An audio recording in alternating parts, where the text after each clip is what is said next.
Uy, guys! Guys! Ewan ko, natatawa na lang ako. Pero kasi, may one time, Twitter na Twitter, nasa nasa TikTok. Tapos parang nakita ko video namin ng girls, ganyan. Tapos, nakikita ko sa parang, di ba, when you click comments and then parang may sa taas, it's like, suggested search na what to search. Parang ganon, search bar, ganon. Tapos nakita ko, Aya Buntis. Huy! Grabe naman. Porket malaki yung tiyan. Wala ka di habay. Feeling ko kasi and I think it's because of the, well, I don't know, kasalanan ko naman siguro kasi, kasi I remember posting on Twitter na parang, sinasadya ko na palahin yung tiyan ko. Kasi busog talaga ako that time. So parang, mag-photo kami na, okay, kunwari like, ang tawag doon? Gender reveal, ano tawag yung mga ganon-ganon? Busog na talaga ako. Tapos nakita ko tuloy sa kinig ko din. Tapos parang, may nagko-comment, si Aya buntis pa talaga, ganon-ganon. Tapos, ayun din, parang nag-show up din yung photo na yun na pinost ko sa Twitter. Parang, shocks. Nakala ba talaga nilang totoo? Uy, feeling ko tuloy pag may mga photos or angles or pag makita ako in person na malaki lang tiyan ko talaga, ma-judge na ako agad kasi buntis. Ala ka diha, bye. Parang nakaka-pressure na tuloy na nakaka-pressure sa tiyan ko, sa bilbil ko, bye. Na parang imagine in person na nagsabi, hala, Aya, nabalitaan ko, or parang titingnan yung tiyan mo, or something, huy! Grabe ka naman, busog lang. Alam mo yun? Wala, parang nakakatakot tuloy maging busog na. Ayoko na nga. Guys, alam niyo ba, during pandemic, when we were locked down sa camp, even as the girls, like, asked this how obsessed, like, when I say obsessed, that's the most obsessed I've ever, like, the most obsessed phase I've ever been in my entire life. Kasi I really, like, dedicated that whole pandemic, we were locked down, with just me working out. As in, like, I would work out 3 times a day, every day, kahit parang cheat day, binibigyan kami ng pagkakataon na cheat days kasi that time we were on diet. Pero parang, no, why would I torture myself and, like, do the cheat day when I can work out? Ganon. As in, like, may vlog na as in, sobrang ko dun, para akong bobblehead na parang, yung katawan ko, na, pait masyado, ang laki ng ulo ko, ganun. Tapos, as in, parang, yun din nasobrahan ako.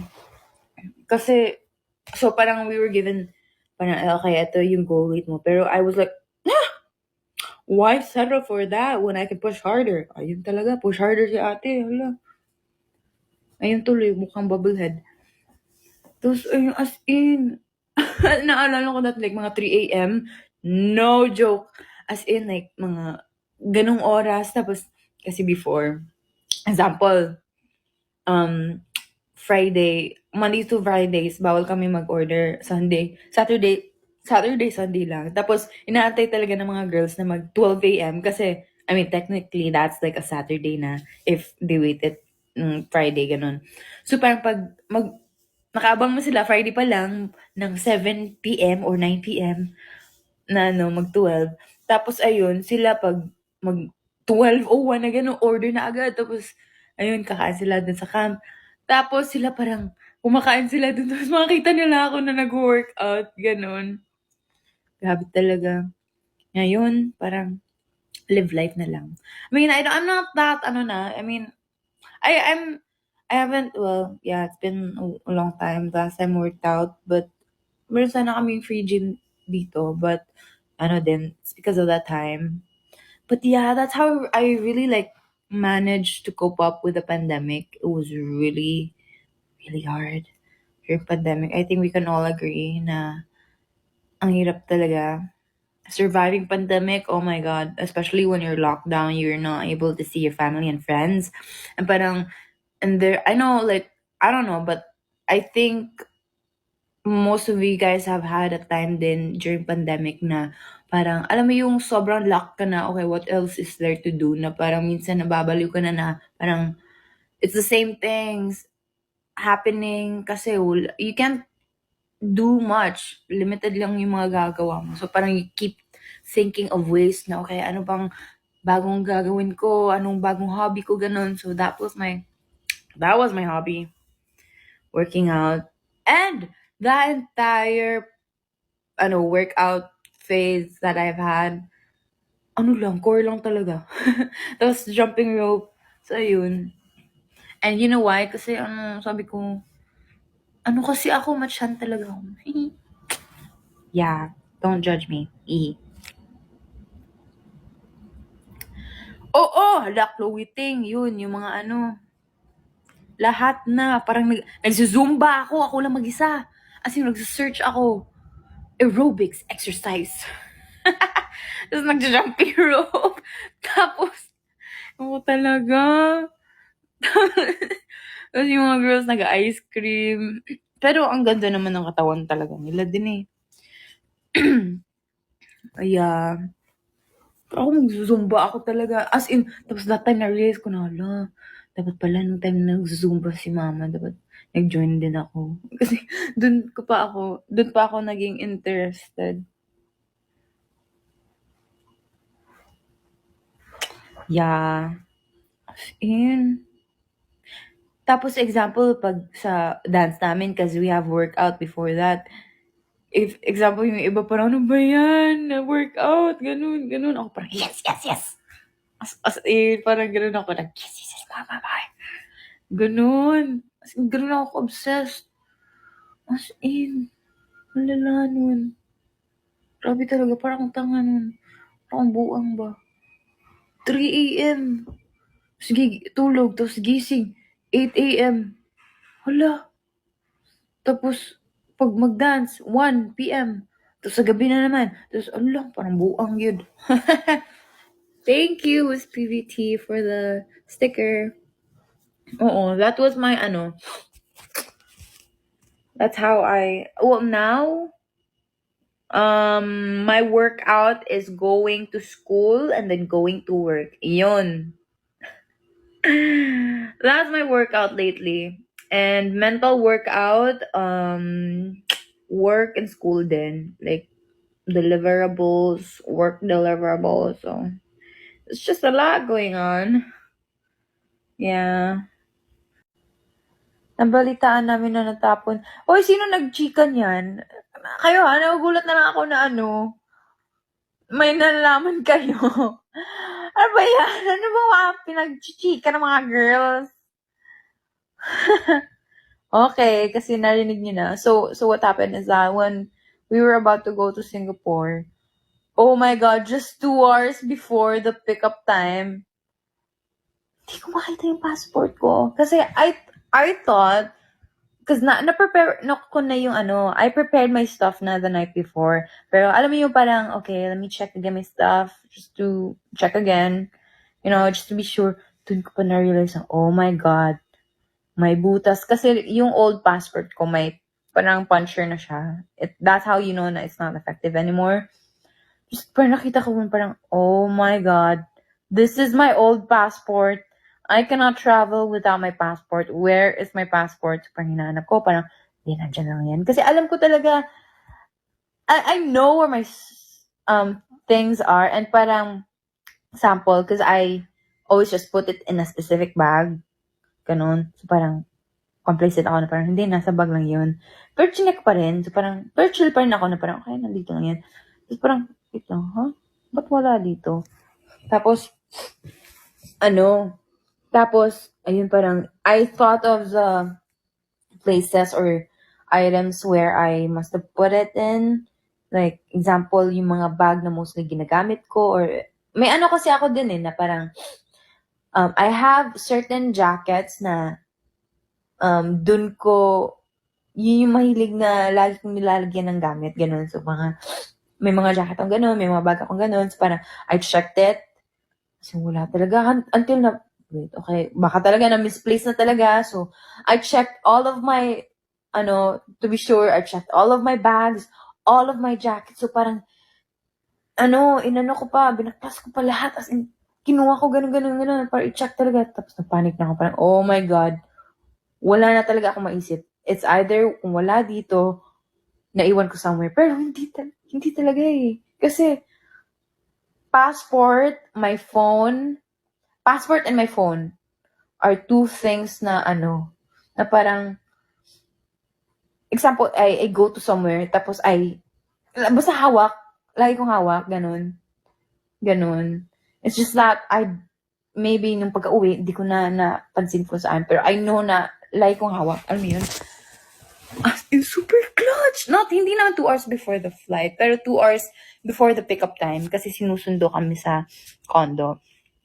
So yun, parang, as in, kabado na ako. Chinek ko talaga lahat. Grabe! Sobrang kabado na ako. Tapos 1 hour left na lang.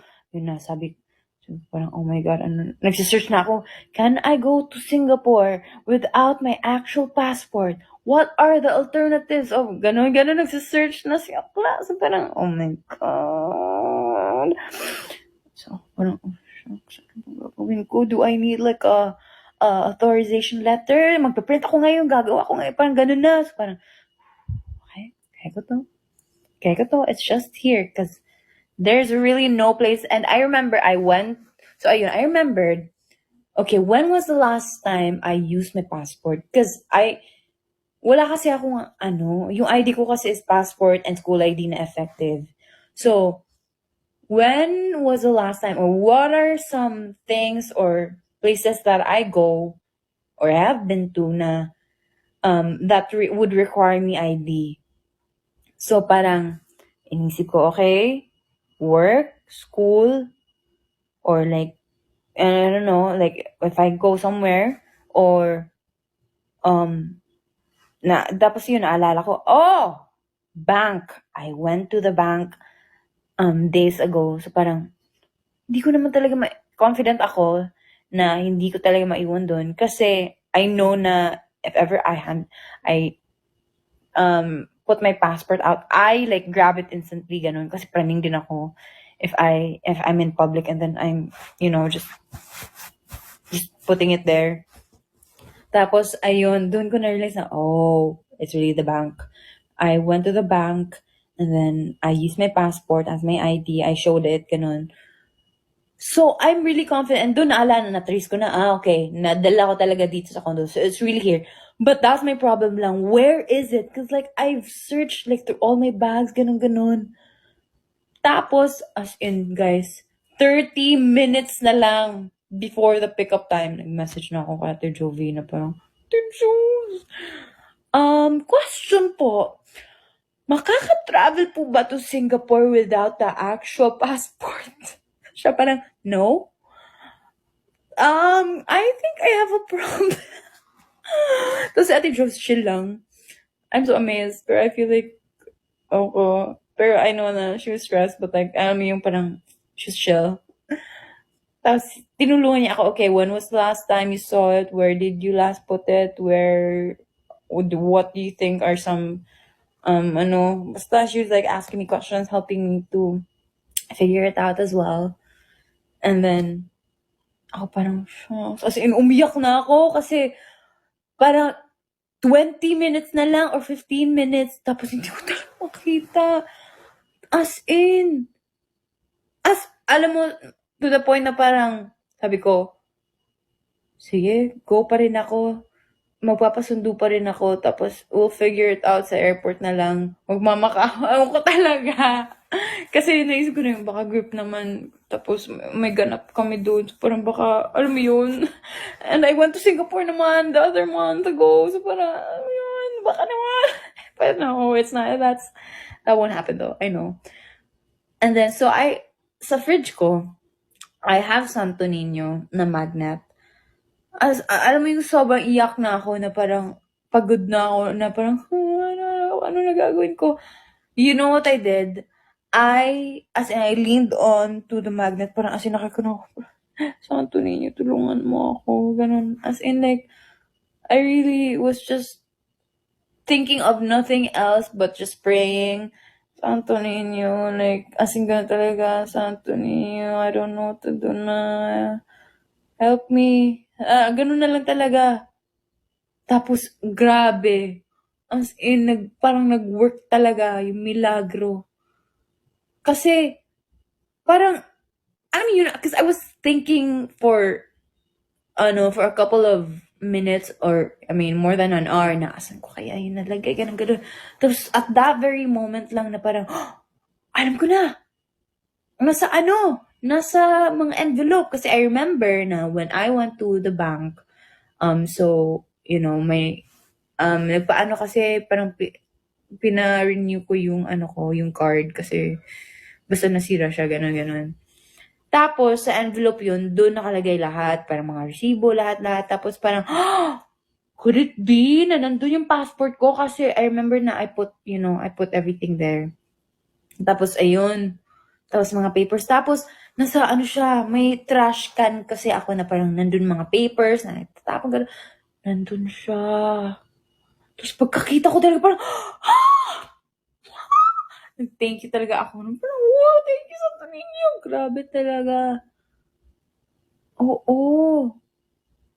Grabe talaga. Buti talaga hindi natapon talaga kasi naka lang talaga siya sa mga papers. Parang, oh my God. Grabe talaga. Sobrang wow. Wow talaga. Tapos to think na parang at that time, parang may ganun talaga sa akin na, yeah, it's in there. Like, wow. Alam mo yun? Galing talaga.